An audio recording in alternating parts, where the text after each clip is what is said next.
Okay, so today's hot topic uh, is the is meditation dangerous, as promised. By the way, with the nice turnout for this, making me think we should maybe have other hot topics on Fridays that I pre-announce.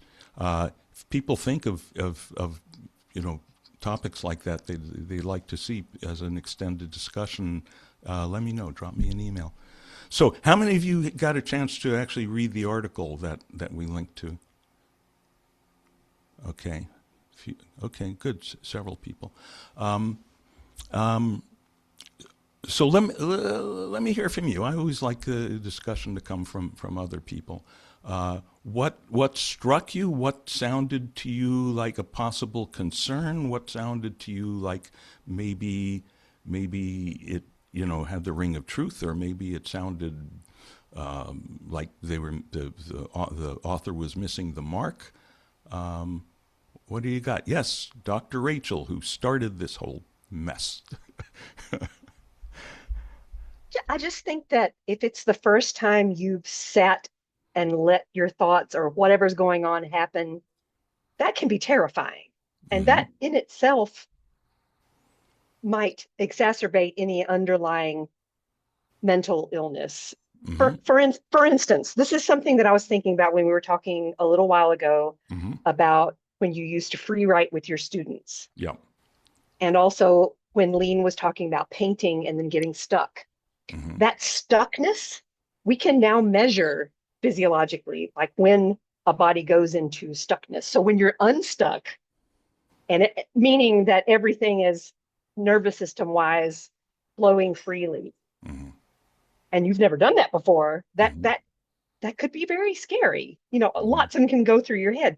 I don't know. I'm very interested in what others think though. But that's what I was thinking is yeah, it could Mm-hmm. be very scary to do that. But Mm-hmm. Now, Rachel, are you thinking that hypothetically, or are you talking from your own experience? real stuff.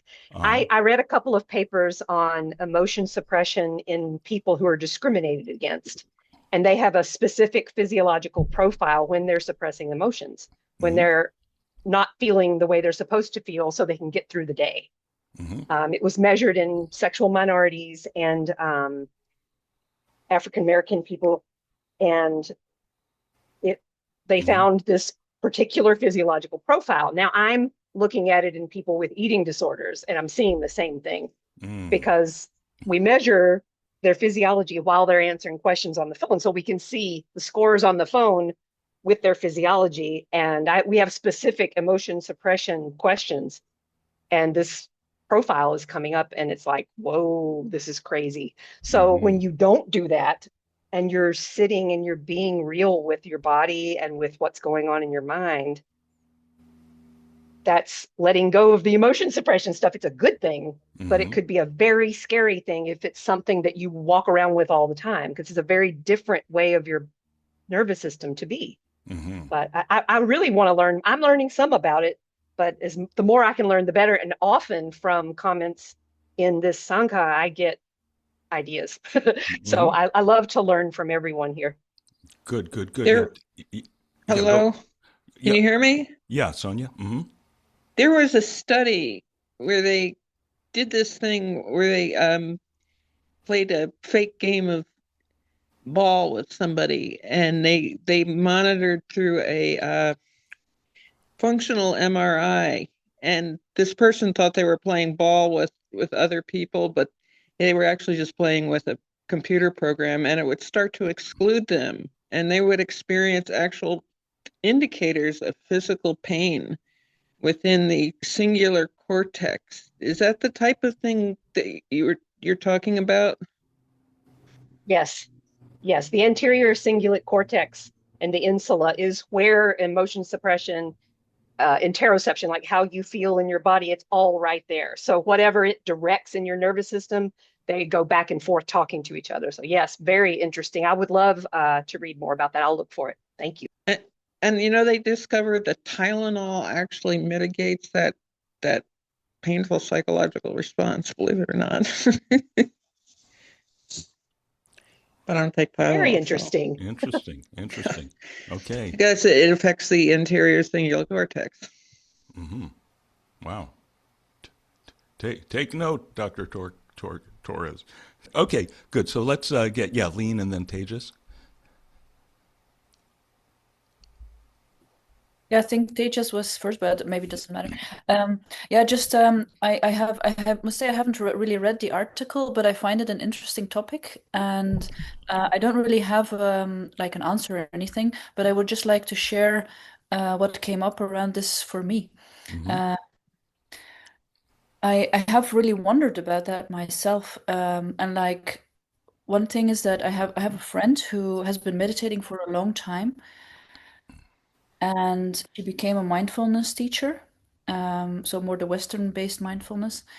And at some point, she didn't stop meditating, but she noticed that she felt she was getting re-traumatized through the meditation because everything came up, and she noticed it was re-traumatizing, and then she started a trauma training while still meditating, but a bit in a different way and doing a lot of like self-compassion and these kind of things. Um, I'm not saying that this is the way it is. I'm just share. That's just what she Mm-hmm. told me about.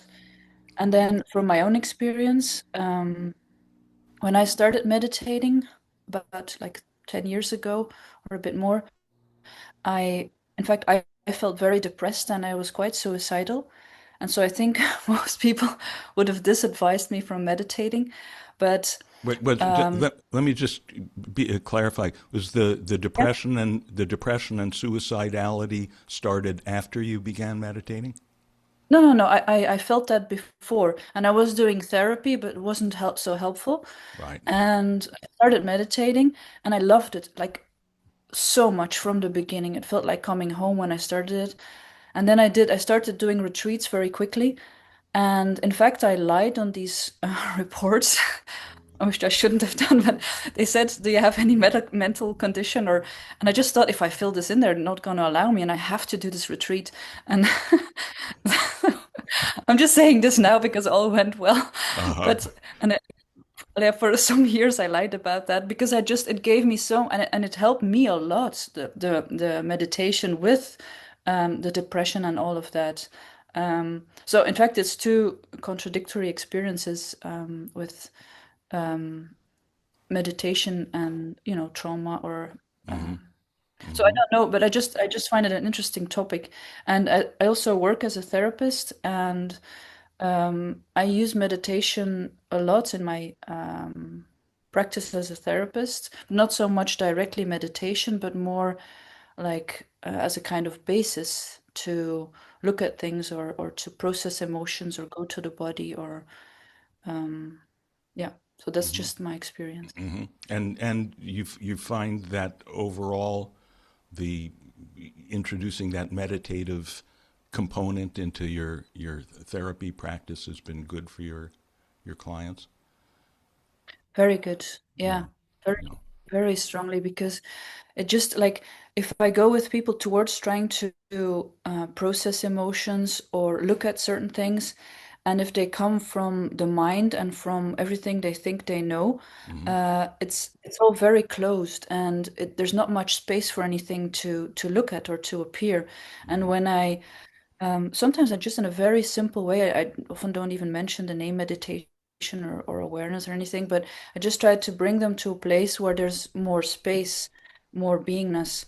And from there, there's so much more that is possible, I notice. Mm-hmm. Yeah. I think that's Sometimes, sometimes it happens that I just if people are open enough to go there, I just bring them directly to this place of pure beingness without anything added to it. And then I ask them from there to look again at their problem and just to look, nothing more. And sometimes it's so amazing what comes out of that. Like it's just like a whole different way of looking at it or a whole different way of then starting to process that. So it's very helpful to do that. yeah, yeah, beautiful.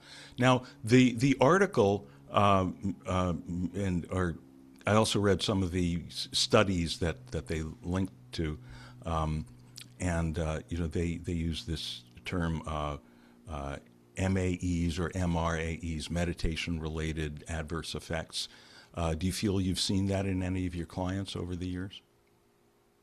I don't know what it is. Can you say what it is? I Yeah, haven't really heard. like the person starts meditating, and then associated with the meditation, they have what we would think of as adverse effects, negative experiences like increased anxiety or increased depression or so forth. Well, it happens sometimes that people start like having a daily meditation practice when they come to me because they see like they ask me about it, and Hmm. generally I see that there's not really anything negative. But for example, I have a client for whom the anxiety and so increases, um, but it's more that like this person is really opening up to everything, and I guide this person into, I mean, it's normal that it comes up more, but I just always look with this person at, like where can we keep this safe, where's the boundary, how can you deal with this, and like also discussing the meditation and all of that. So in that sense it is good, and this person notices that their life is really transforming, and Yeah. they can do a lot more, in like things start to in a way get easier and better, but they have to go through the anxiety somehow. Yeah, yeah, yeah. I mean, sometimes the only way out is through, Mm. but it does take guidance. Traditionally, meditation was always taught in by teachers who had continuing contact with the students and who were able to monitor what their experiences were. And when the article mentions, well, we've got there in the traditional literature going all the way back to, I think he doesn't give the title, I think he's probably talking about the Satipatthana Sutta, the earliest, meditation texts make reference to, things coming up that may be upsetting or so forth. But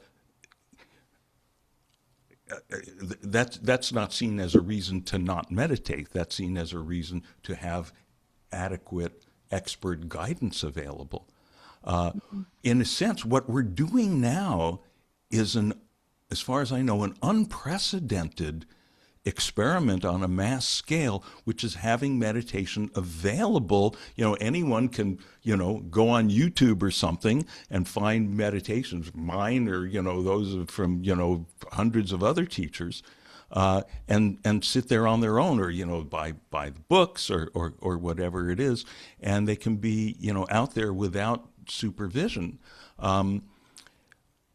Now, like everything in this field, that's a double-edged sword. On the one hand, it means that the minority of people who run into things that they don't know how to handle may not have proper guidance. Hopefully, they'll seek guidance. Hopefully, if they're looking at my YouTube videos, they'll see the comments that I give on every video, where they can, how they can join these discussions in real time. So on the one hand, that's happening. Some people may be running into stuff they don't know how to handle. But on the other hand, we're getting, for the first time in history, as far as I know, massive numbers of people integrating meditation into their daily life, or it's not being reserved for monks as it was traditionally in some cultures. And there's an argument that can be made that with some kind of exquisite karmic choreography, this is happening at a time when the world really needs it.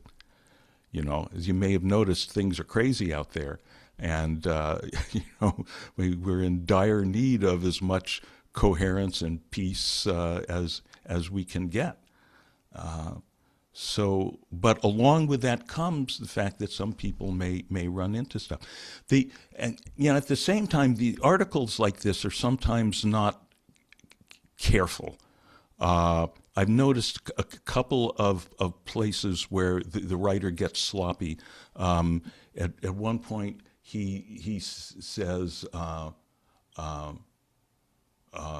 in some study, 10% of respondents reported adverse effects lasting for over a month. So I linked to the study that he was citing, and that's not what it said. It said 10% of respondents mentioned adverse effects. 1% of them lasted over a month. And, I didn't go through in a rigorous enough way to see what else he may have gotten wrong. Yeah, good. Tejas. And then Jacob. Yeah. So I have I'm assuming, Rachel, that you read the whole study. He links to a couple of one study and then one meta study, which is a statistical analysis of a bunch of studies over the years. What I was really curious about was finding what exactly did they do, because I couldn't see it in the study. It just says SBMT, What were the people practicing? Yeah, they call it school-based mindfulness training. Yeah. But what does that mean? What are they doing at this school? Yeah, So yeah. I'm wondering In does general, Dr. Torres know? Did she find it in there? Because I couldn't. yeah. In general, the article itself, right from the starting with the title, is kind of lumping together what they're calling mindfulness. But someone needs to turn off their mic. Sonia. Yeah, Sonia, please mute. Oh shoot. You Yeah. can hear me? Yes. Yeah, I'll mute you. Okay, you're muted now.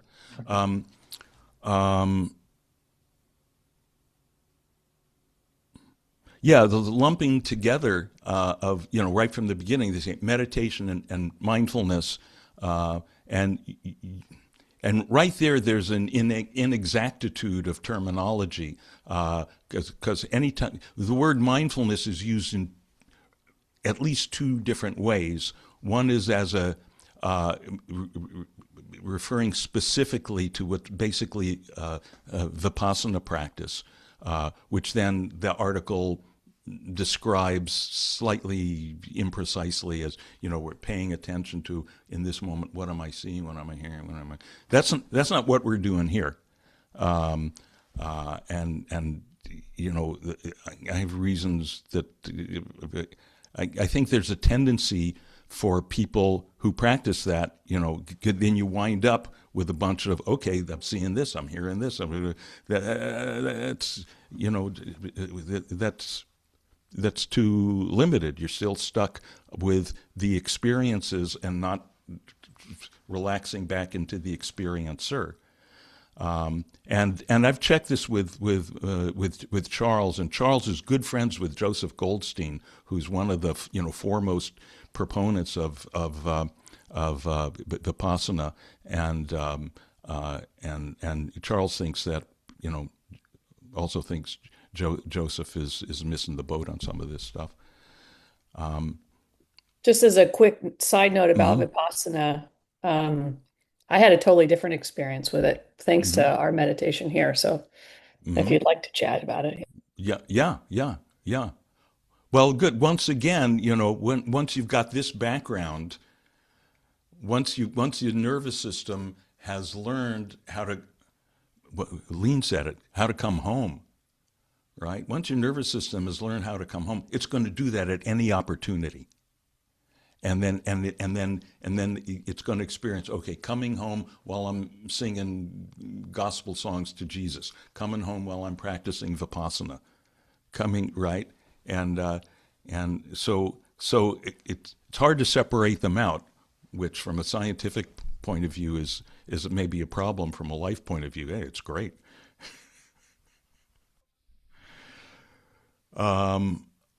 Who's trying to jump in here? Jacob and I think Bill. I think my thoughts are pretty scrambled about this, but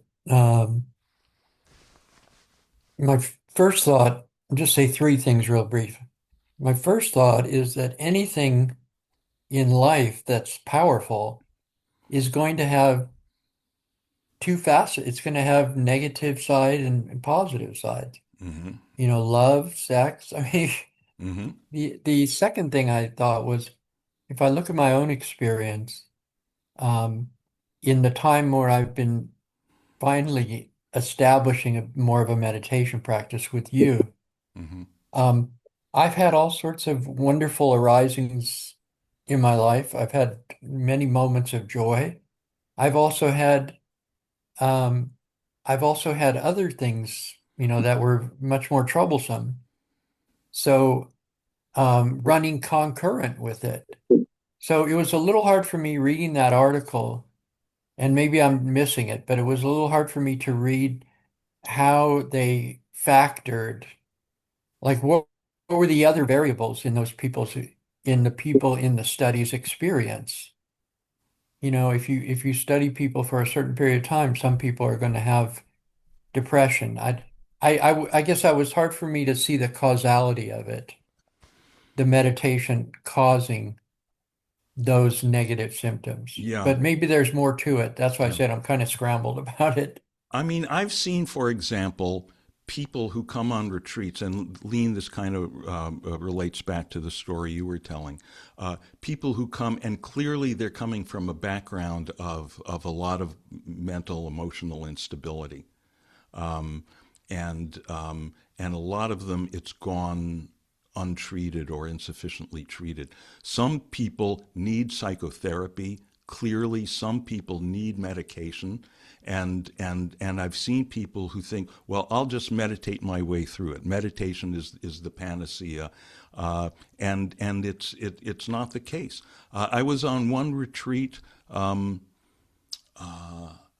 with Rupert, and this one guy was getting up at the microphone and presenting all this stuff that was just so wacky.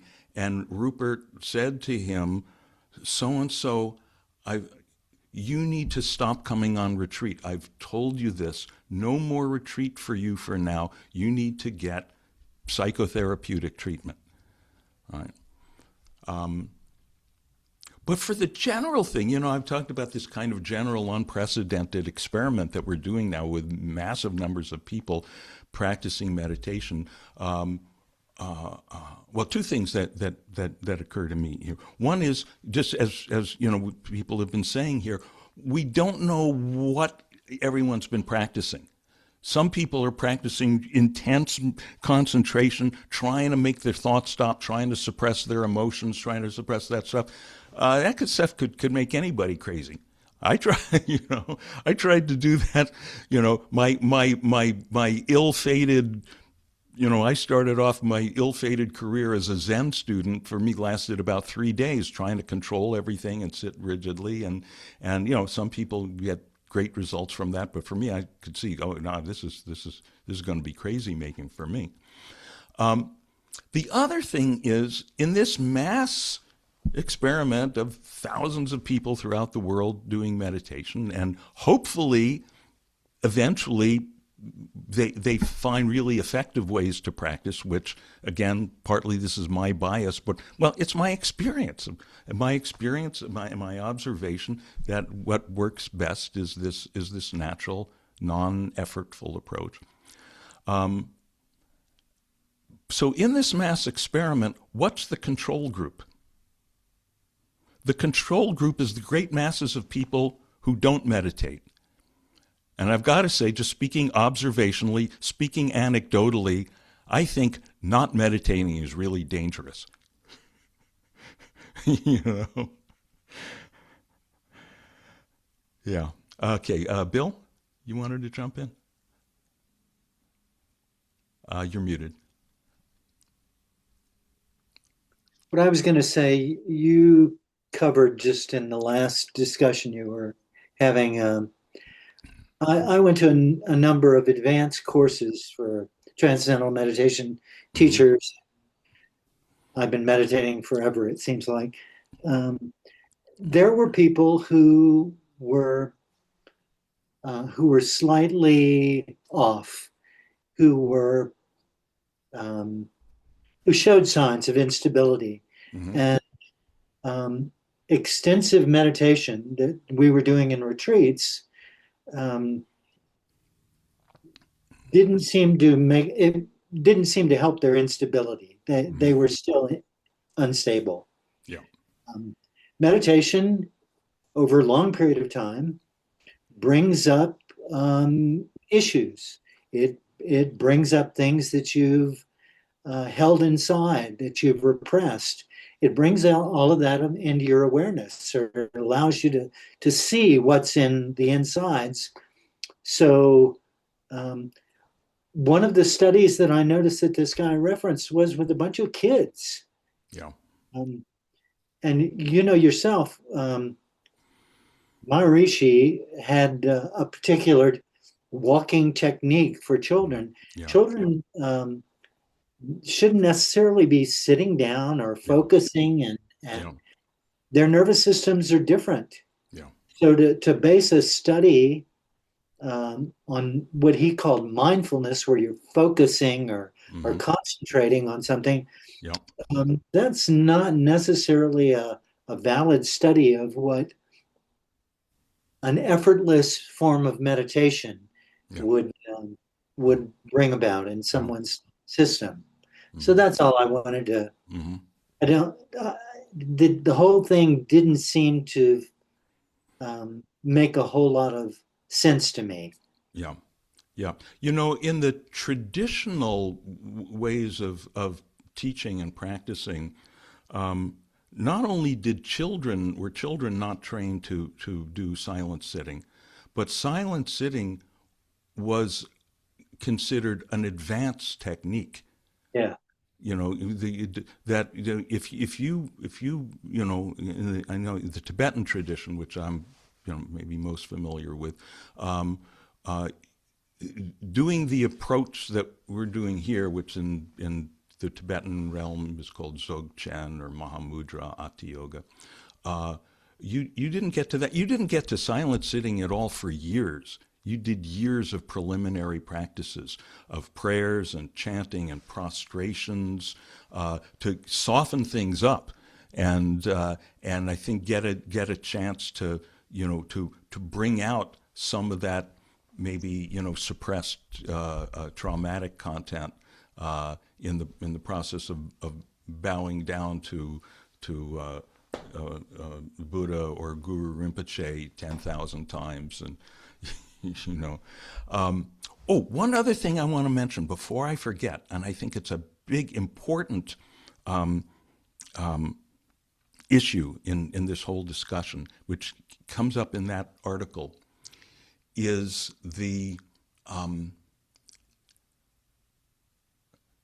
the scientists, and Rachel, you really know about this, that most of the scientists who are involved in studying this don't have the being unfamiliar with the let's say the evolution of our experience, the typical evolution of our experience in over the long-term practicing meditation. So some of those effects, they tend to pathologize. And the prime example, and you see it in that article and in some of the linked studies, is this word depersonalization. When they talk about people getting depersonalized, this is like, this is psychosis. And in fact, I think what they are probably describing is experiences of dawning of enlightenment, of the recognition that we are not a person. We are not a person. We are I said it half a dozen times in the meditation today, pointing that out. What we are is non-phenomenal awareness. And that every thing that we think of as an aspect of the person, well, what does the person of Dean consist of? Well, there's this arm, there's this skin, there's this voice, there's this bundle of traits and idiosyncrasies and memories of personal history and so on and so forth. Those are all observed phenomena I observe those. I observe my body. And it's not the same body I was observing 15 years ago or 15 minutes ago. Right? What is that which observes it? What is the, if we look at my actual experience, after we cut through the habitually accepted concepts, my experience is I am the experiencer. Everything else is experienced, including everything that I consider to be the person. Now, what is usually happening for us through the course of our practice of meditation is we move into that in a very gradual, gentle way. It happens incrementally. We get used to it. Sometimes it may be very vivid during meditation, and mostly it gets lost. But sometimes outside of meditation, and certainly people who've never meditated who do sports or do art, or so, when they experience being in the zone, they typically report, I felt like I was observing it all from somewhere else. And it's always accompanied by, a feeling of wonderful freedom, wonderful weightlessness. We're very familiar with that, and we generally grow into it in this gradual, gentle way. Sometimes people may have very sudden experiences of that, which is great, but it can be disorienting. Again, they need to have guidance. I've done that with some of you, and it's just, to me, a great blessing. We've got this setup here that we can do that. So yeah, I think that's important. Elise, you haven't had a chance to speak. Oh, by the way, it's 12 o'clock. It's our usual closing time. Anyone that's got to go, always, any time people got to go, you got to go. But I'm happy to keep going here with whoever else is happy to keep going. And again, I'll be posting this on the YouTube channel. Yeah, Elise.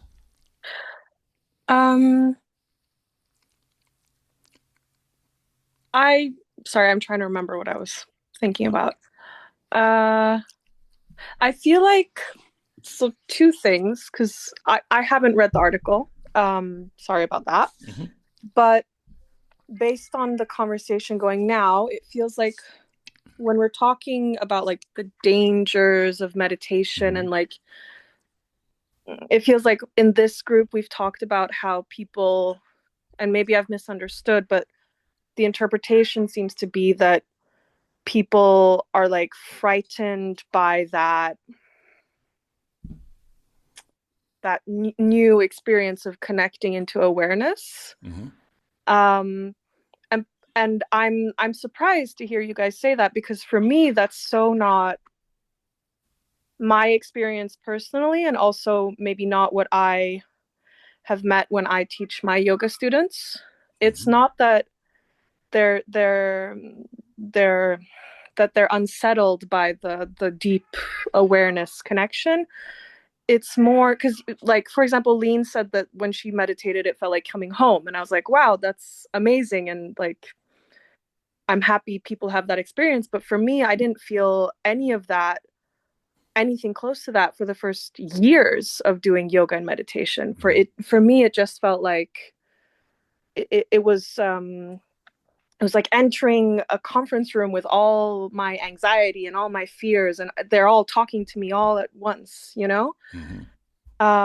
And I feel like in general in society, both when it comes to yoga and when it comes to meditation, people think that when you go to a meditation or when you go to a yoga class that you automatically get bliss, that it's, and when they don't experience that, they, especially if they have a strong reaction like I did, which was very anxious reaction, they think it's the yoga or the meditation that is causing this, rather than what is truly happening, which is now they're no longer distracting themselves from what is constantly going on in the back of their head.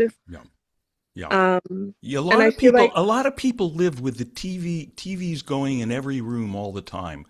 anything to do, or the moment they've got to stand in line at the CVS to get their prescription filled, their phone is out, anything to, anything, just please don't make me hang out in silence within myself.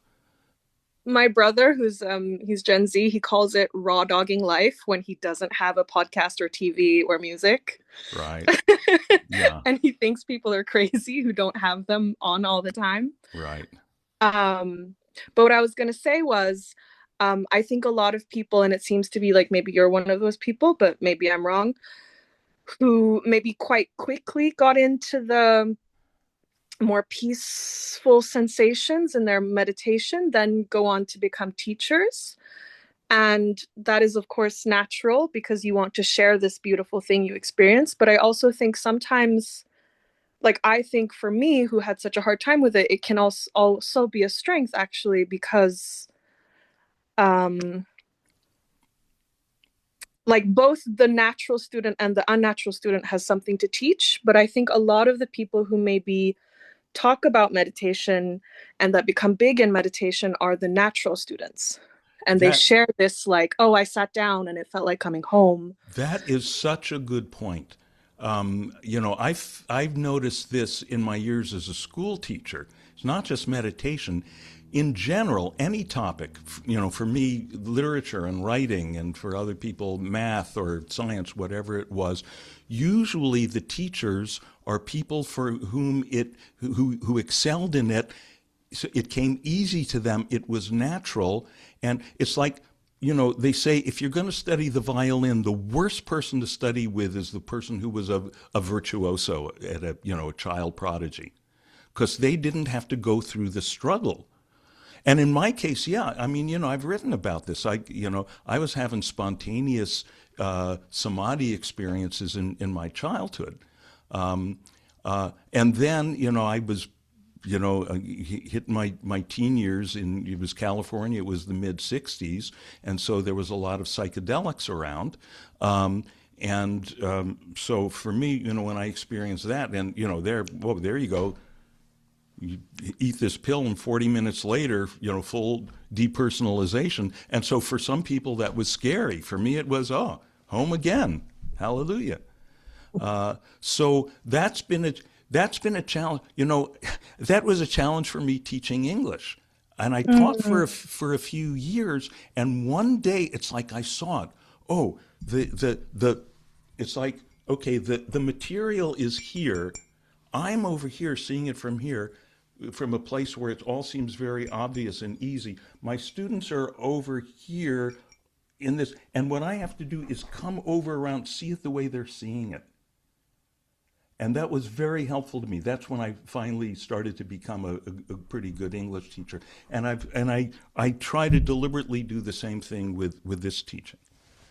Yes. But for example, you said like, or I don't know if it was you, but someone said in this exact conversation that we're having, it's like meditation, your nervous system longs for meditation because it's the peace that the nervous system longs for. But if your nervous system has maybe never experienced peace, then it's very hard to sink into that or ascend over, or whatever language you want to use. Well, but except that it's not just, yes, it's the nervous system, but also deeper than that. Now we're going to use the non-scientific language. It's the self. The self longs for itself, and everyone is the self.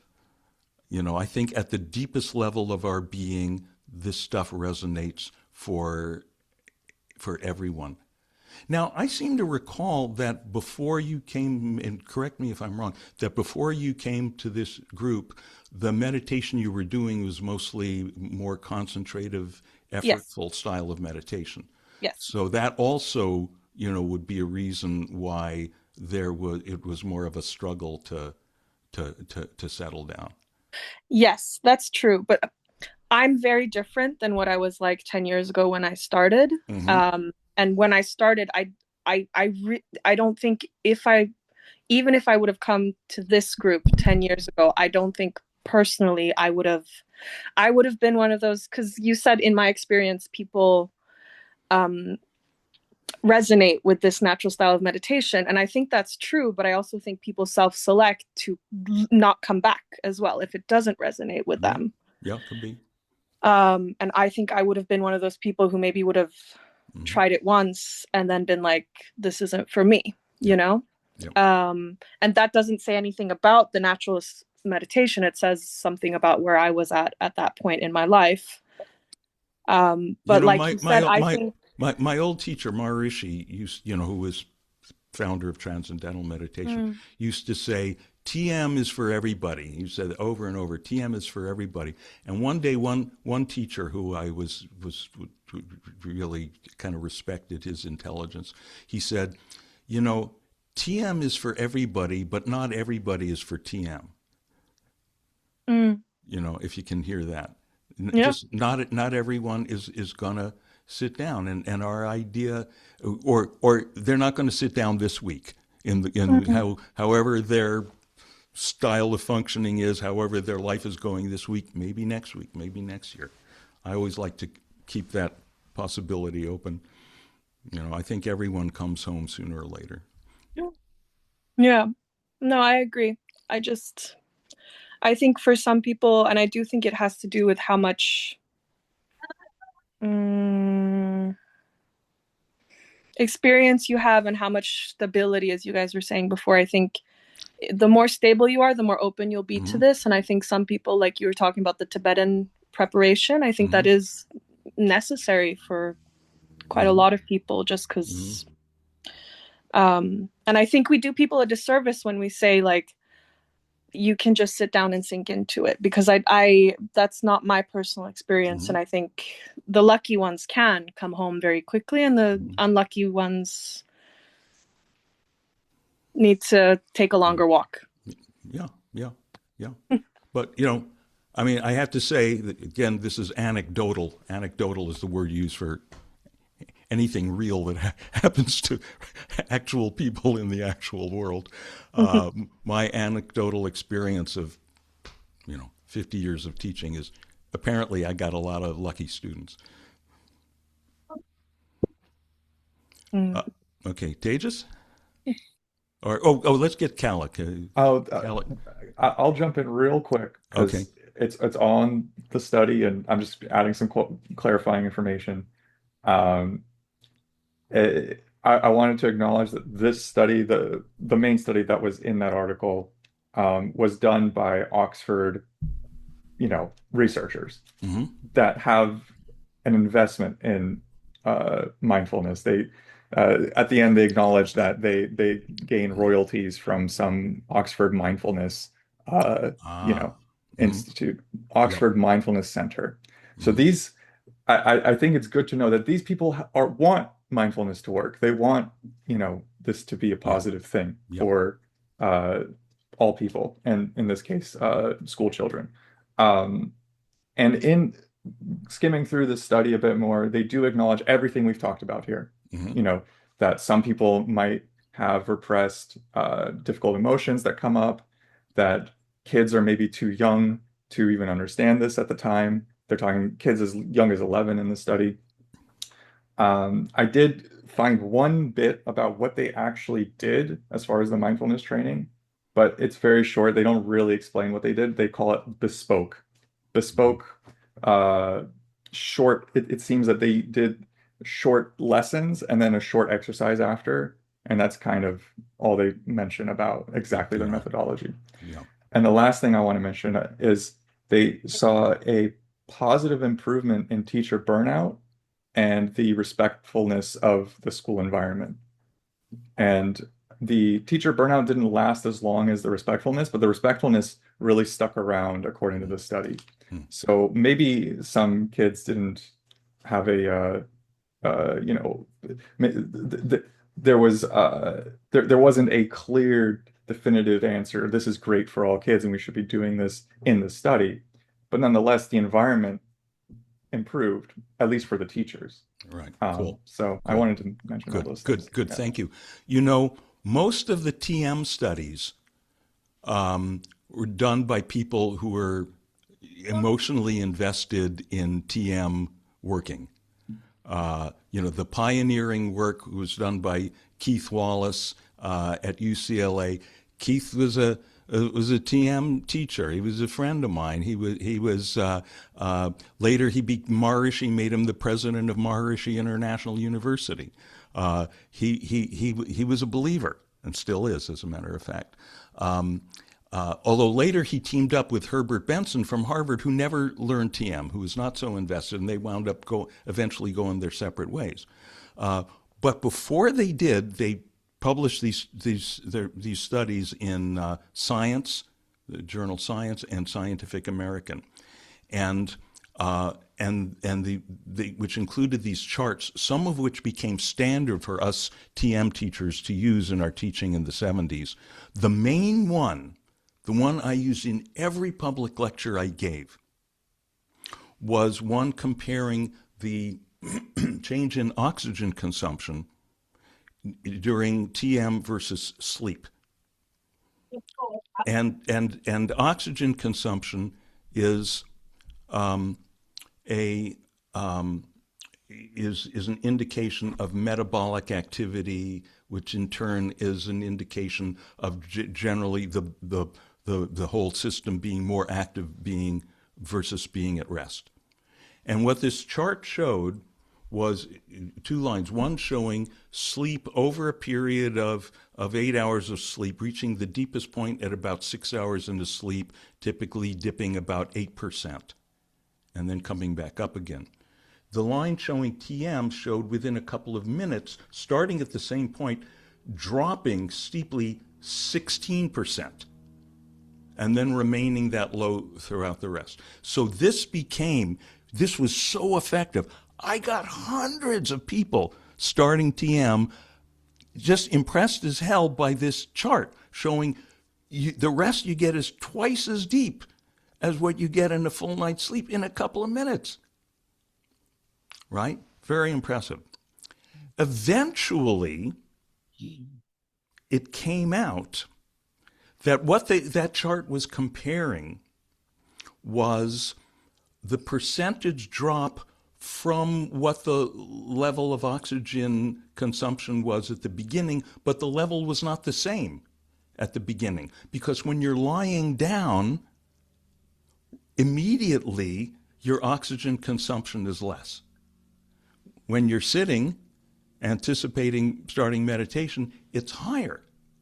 So the absolute value of the reduction in oxygen consumption is more in sleep. It's not twice as deep in TM.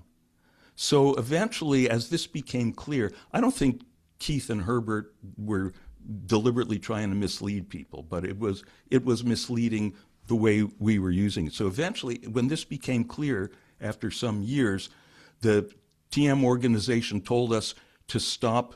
They explained that and they told us to stop using that chart. And now here's my confession. I kept using it. I kept using it because it just worked great. I was getting all these people to meditate and I was seeing all the benefits. So I was consciously participating in this deception, which I thought was ultimately for the best. So sue me.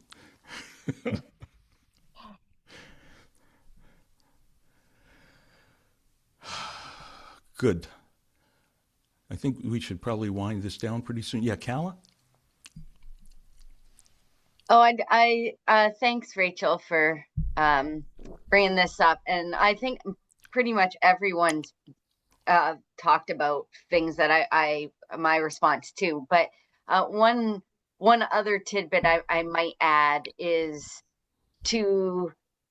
if you have no history of trauma, no history of mental illness, anything, and sit down and start a meditation practice, even if it's like what we're doing here, but you've been very distracted, grown up with cell phones and the TV on all the time and all these things. I think, like you pointed out, it's crazy out there. The world is crazy, and that could sink somebody into a depression, to wake up to some of the horrors, to even sometimes like when I'm parenting my daughter and I think, oh my gosh, I was really mean. Like waking up to like the patterning that's in my life that's been, I don't know, however passed down, and thinking, this is what's happening right now. It doesn't mean that I'm going crazy, but it could feel like that. And it can, and having the like a clearer picture of reality, or having narratives fall away and not work anymore to tell the story of what's going on, can be really destabilizing. I think that the article is sort of, I think it's a bit rubbish. I think it's shoddy journalism and over generalizations, and not a lot of terms are defined. So it's very, we've talked about this and pointed this out. So but just in a general note that I'm making is that, yeah, I could see that, but but again, there has to be that clarity and that honesty about reality to follow the path and get to that place of truth is part of the path. So like you say, sometimes the only way out is through. Yeah. You've got to admit this is shit that's happening before you can change it. You've got to really see clearly. Yeah. As the saying goes, going through hell, keep going. But I kind of feel like there's some consensus here that as the sense of the meeting, as the Quakers say, is you know, at the end of the day, we prefer waking up to remaining asleep. And sometimes when, you know, it's like when you wake up in the morning, sometimes it's a little, you know, you go through some grouchiness, and then, oh, look, here's the sun is shining, the birds are singing. I'm glad I woke up.